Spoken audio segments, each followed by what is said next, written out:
Halo teman-teman investor semuanya. Jadi ada 4 perusahaan nih, ada BEST ya, BEST Bekasi Fajar, lalu ada SSIA, lalu ada Demas dan juga ada LPCK. Nah, jadi ini perusahaan atau emiten properti yang lebih fokus ke industrial. Ya, saya akan bahas kira-kira seperti apa komparasi mereka setelah yang satu ini.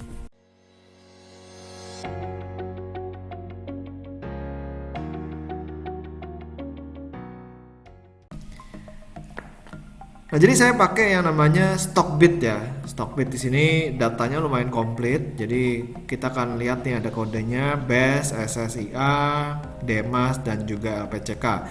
Jadi buat sekilas aja, SSIA ini di grupnya Saratoga ya, punya NRCA juga di bawahnya, yaitu Nusaraya Cipta. Lalu Demas ini grupnya Sinarmas ya, menarik juga ya perusahaannya, dan juga ada LPCK. LPCK ini grupnya Lipo. Kita akan bahas 4 emiten ini ya, kira-kira mana yang paling menarik dari sisi angka-angkanya terlebih dahulu. Nah, kalau misalnya dari sisi market cap ya, kapitalisasi pasar, yang paling besar itu adalah Demas ya, grupnya Sinarmas.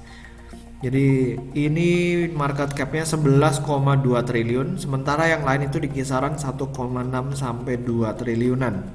Ya, baik itu BEST, SSIA dan juga LPCK. Ya, ketiga emiten ini sama-sama aja. Lalu kalau misalnya kita mau lihat dari sisi gross profit margin, sebenarnya mana sih yang paling profitable dari antara 4 ini? Nah, jadi BEST dan juga Demas ini ya 11-12, saya 67 dan 66% gross profit marginnya. Yang paling kecil SSIA 11,69%, karena dia memang bukan pure jualan lahan industri, tapi juga ada konstruksi dan juga ada hotelnya juga ya. Nah, jadi kita bakal lihat kira-kira tertarik atau tidak nih. Untuk LPCK sendiri di 38,02%, jadi memang tidak setinggi Demas dan juga BEST. Nah, makanya dia net profit marginnya minus sendiri ya, minus 78%. BEST di 188%.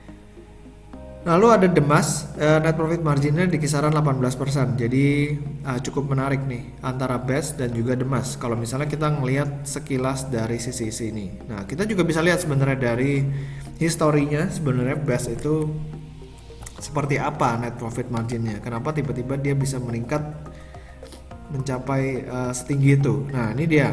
Kalau misalnya kita lihat dari historinya, BEST ini sebenarnya net profit marginnya itu di kisaran 30 sampai 40% ya. Jadi kalau 188% ini memang terlalu tinggi nih untuk si BEST ini. Sementara yang lain juga di kisarannya sama ya. Demas di kisarannya 17 sampai dengan ya 40% juga ya, kira-kira di sekitar situ. Jadi yang cukup volatile di sini ada LPCK ya, tinggi banget bisa 300% lebih. Lalu juga sempat minus sampai 200%. Jadi volatile banget. Yang cukup stabil adalah SSIA ya. Cuman terakhir sampai menjadi minus karena memang dia bukan murni jualan lahan industri. Kita lanjut lagi dari manajemen effectiveness. Di sini yang paling bagus adalah Demas ya, 14%, sementara BEST 5% dan LPCK 5%. Nah, cuman masalahnya LPCK ini kan rugi ya. Rugi dan ekuitasnya negatif. Nah, makanya dia return on equity-nya positif. Seharusnya sih nggak begini ya, nggak bagus nih sebenarnya LPCK ini. Lalu kalau dilihat dari solvency rasionya, yang paling bagus itu BEST di 12,92 kali. Lalu LPCK kedua terbagus, dan yang ketiga terbagus ada di Demas 2,28. Nah, cuman kalau misalnya kita perhatikan, angka-angka ini jauh di atas industri dan juga sektornya. Apalagi udah di atas 1,5 kali, itu harusnya udah cukup aman untuk likuiditas jangka pendek emiten-emiten yang kita bahas pada kesempatan kali ini. Lalu untuk DER-nya, Demas ini strip ya, jadi nggak ada utang berbunga, jadi sangat bagus ya. Survivability-nya sangat tinggi ya, nggak mungkin bangkrut. Dan yang paling jelek di sini ada BEST, tapi sebenarnya juga angkanya masih bagus karena masih jauh di bawah 1 kali. Dia 0,41 kali, SSIA 0,37 kali, LPCK 0,08 kali. Lalu kalau misalnya dari sisi dividen, The Mas dan SSIA ini masih cukup rajin membagikan dividen ya di tahun 2020. Besaran payout ratio-nya di 25,48% buat SSIA dan buat The Mas sekitar 151,62%. Jadi dividen yieldnya The Mas ini gede banget, 17,95%.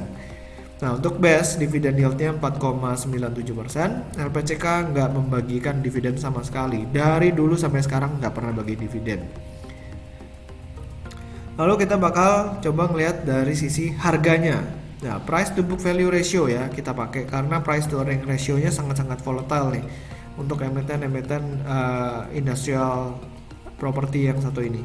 Jadi kita bakal coba lihat price to book value ratio-nya mana yang kira-kira paling murah. Nah, dari grafik sini kita bisa lihat LPCK ini paling murah, 0,2 kali. Nah, cuman kita tadi lihat sendiri bahwa kinerjanya LPCK juga memang paling kurang bagus ya. Sehingga LPCK ini harganya juga dihargai murah oleh market. Nah, kedua murah adalah BES. Nah, BEST 0,38, lalu The Mas 0,55 kali. SSIA 0,55 kali. Nah, The Mas ini paling mahal, paling premium di kisaran 2,07 kali. Makanya kalau misalnya kita lihat dari rasio-rasio keuangannya tadi, The Mas juga boleh dikatakan paling bagus ya. Makanya dia harganya juga paling premium.